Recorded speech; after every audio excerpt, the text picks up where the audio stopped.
देख रहे हैं नेटवर्क 33 राजकुमार के साथ। तो चलिए पढ़ते हैं आज की कहानी की ओर। दोस्तों, मेरा नाम तरुण है और मुझे बचपन से ही ट्रेन और बस में सफ़र करना बहुत ही अच्छा लगता है।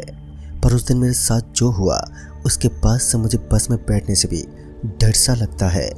कुछ महीने पहले की बात है जब मैं अपने घर पर था और मुझे एक फ़ोन आया और मैंने जैसे ही फ़ोन उठाया तो मुझे पता चला कि मेरे दोस्त का एक्सीडेंट हो गया है और अभी उसके पास कोई भी नहीं है। इसलिए उसका ध्यान रखने के लिए मुझे उसके पास जाना था। मुझे जल्दी उसके पास जाना था, इसलिए मैंने ट्रेन की टिकट बुक करने की सोची। पर अभी छुट्टियां चल रही थी, इस कारण से अभी कोई भी ट्रेन खाली नहीं थी। बहुत कोशिश करने के बाद भी मुझे एक भी टिकट नहीं मिली। तब मैंने बस में जाने की सोची और मैं बस स्टैंड के लिए घर से निकल गया। पर जब मैं बस स्टैंड तक पहुंचा तो मैंने देखा कि सभी बसें फुल है, कोई भी बस खाली नहीं थी। अब मुझे बहुत टेंशन होने लग गई थी कि मैं उसके पास कैसे जाऊं। तभी ये सोचते हुए मैं वहीं बस स्टैंड पर बैठा था और अब बैठे बैठे लगभग शाम होने को आई थी, पर किसी भी बस में मुझे जगह नहीं मिली थी। अब बस स्टैंड पर बसों और लोगों की संख्या भी कम होने लगी थी और सभी जगह कम लोग दिखाई दे रहे थे और मुझे भी अब लग रहा था कि मैं आज अपने दोस्त के पास नहीं पहुंच पाऊंगा।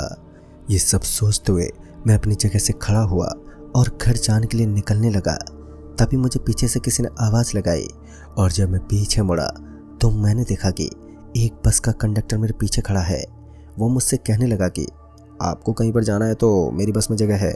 उसकी ये बातें सुनकर मुझे थोड़ी खुशी महसूस हुई और मैं उस आदमी से पूछने लगा कि आपकी बस है कहाँ।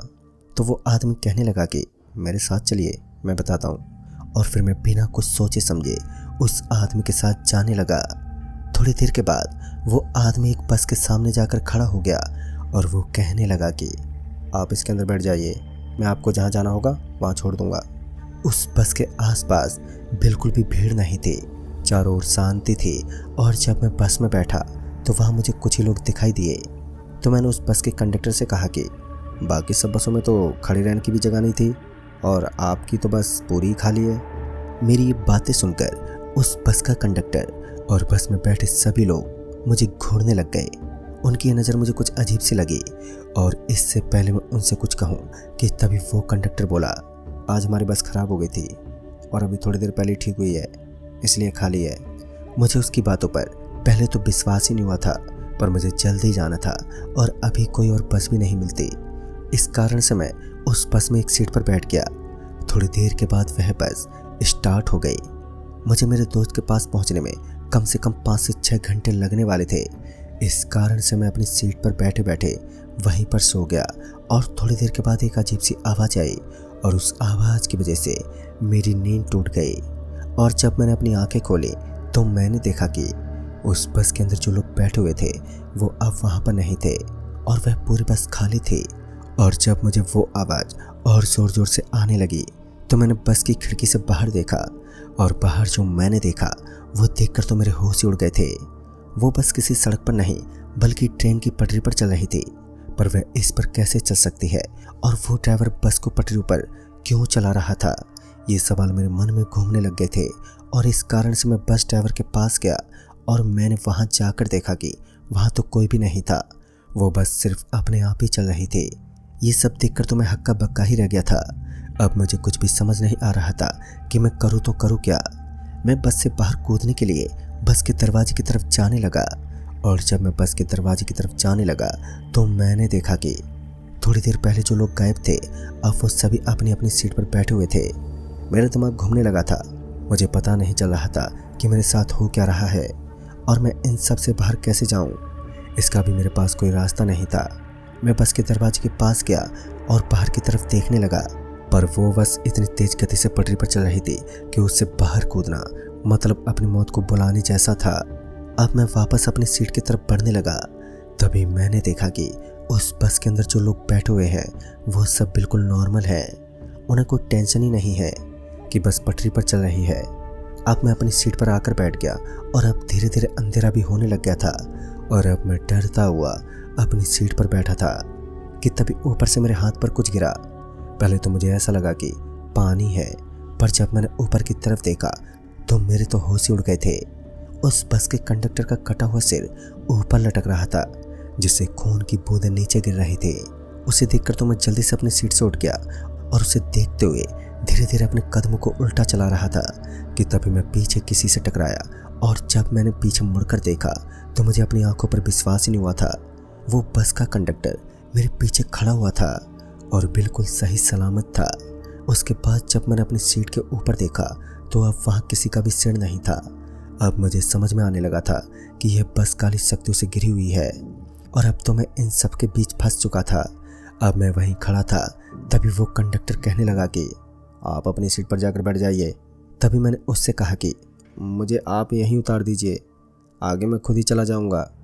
तो मेरी बात सुनकर वो कंडक्टर ज़ोर ज़ोर से हंसने लग गया और कहने लगा कि एक बार जो इसमें बैठ गया फिर वह बहुत ही मुश्किल से बाहर जाता है, और वो भी जिंदा तो आज तक कोई भी बाहर नहीं गया।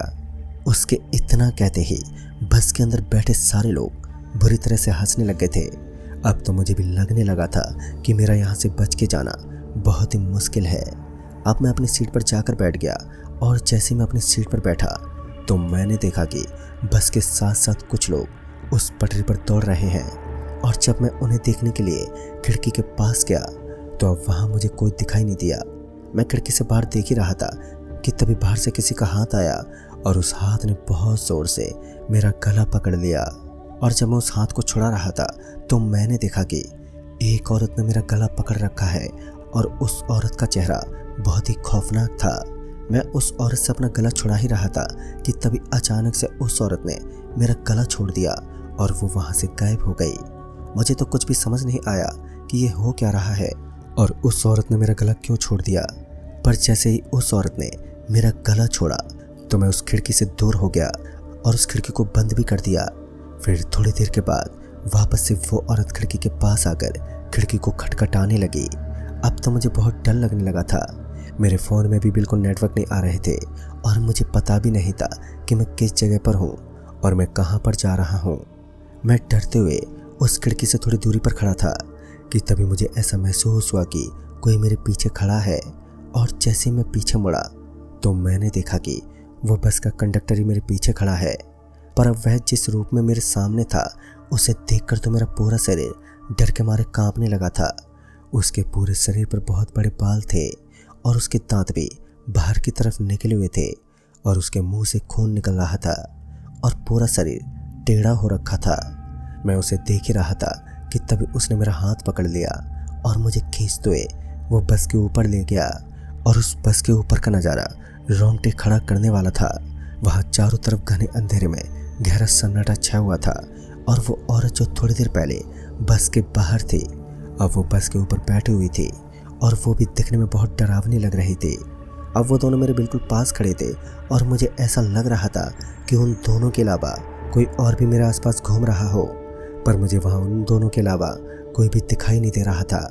अब वो औरत मेरे पास आई और मुझे मारने ही वाली थी कि तभी उस पर कुछ रोशनी पड़ी और वो दोनों वहाँ से गायब हो गए। मैं अपने चारों ओर देखने लगा कि उस औरत पर रोशनी कहाँ से पड़ी कि तभी मेरी नज़र सामने की तरफ बने एक बड़े मंदिर पर गई। उसे देखकर मुझे थोड़ा अच्छा महसूस हुआ कि आज शायद भगवान ने ही मेरी जान बचाई है। मैं अभी भी उसी बस के ऊपर खड़ा था कि तभी वह बस अचानक से पलट गई और मैं उस बस के नीचे गिर गया। बस के ऊपर से गिरने के बाद मैं बेहोश हो गया था और फिर जब मुझे होश आया तो सुबह हो चुकी थी। और सुबह जब मुझे होश आया तो मैंने देखा कि मैं एक जंगल के बीच में पड़ा हुआ था। मैं जल्दी से उठा और उस जंगल से बाहर निकलकर अपने दोस्त के पास हॉस्पिटल गया और बस के गिरने की वजह से थोड़ी बहुत चोट मुझे भी आई थी। मुझे लग रहा था कि खतरा मेरे ऊपर से टल गया है, पर अभी तो मेरे ऊपर बहुत बड़ी मुश्किल आना बाकी थी जिसका मैं अंदाज़ा भी नहीं लगा सकता था। मैं अपने दोस्त के पास हॉस्पिटल तो सही सलामत पहुंच गया, पर वहां पर जाने के बाद मुझे मेरे पूरे शरीर में कमजोरी सी महसूस होने लगी और उस कमजोरी की वजह से बार बार मुझे चक्कर आने लगे थे। इस कारण से मेरे दोस्त सूरज ने मुझे डॉक्टर को दिखाने को कहा। मैं सूरज के रूम से बाहर निकलकर डॉक्टर के पास गया और जब डॉक्टर से चेकअप करवाने के बाद जब मैं वापस सूरज के पास आया तो मैंने देखा कि सूरज उस रूम की दीवार पर चल रहा था। मुझे कुछ समझ नहीं आया कि सूरज को अचानक से हो क्या गया था। थोड़ी देर पहले तक तो वह बिल्कुल ठीक था और अब वह दीवार पर कैसे चल रहा है उसे देखकर तो मैं जल्दी से हॉस्पिटल के पास वाले मंदिर में गया और वहाँ मुझे एक पंडित जी दिखाई दिए। तभी मैंने उन्हें अपने साथ हुई घटना के बारे में बताया तो वो जल्दी से सूरज के पास आए और जब हम सूरज के पास गए तो अभी भी वह दीवार पर ही चल रहा था। उन पंडित जी ने सूरज के ऊपर कुछ ऐसा फेंका जिसकी वजह से सूरज जोर जोर से चीखने लगा। सूरज की यह हालत देखकर मुझे घबराहट हो रही थी, पर थोड़ी ही देर के बाद वह बिल्कुल ठीक हो गया और उन पंडित जी ने बताया कि वह बस वाली काली शक्तियाँ मेरे अंदर आ गई थी और मेरे अंदर से सूरज के अंदर चली गई थी। इस कारण से सूरज ऐसी हरकतें करने लग गया था। दोस्तों, उस घटना के बाद से मुझे अकेले बस में बैठने से भी डर लगता है और जब भी वो बात याद आती है तो मेरी रूह कांप उठती है और मैं अपने साथ हुई उस घटना को आज तक भुला नहीं पाया। तो दोस्तों, इस कहानी में बस इतना ही।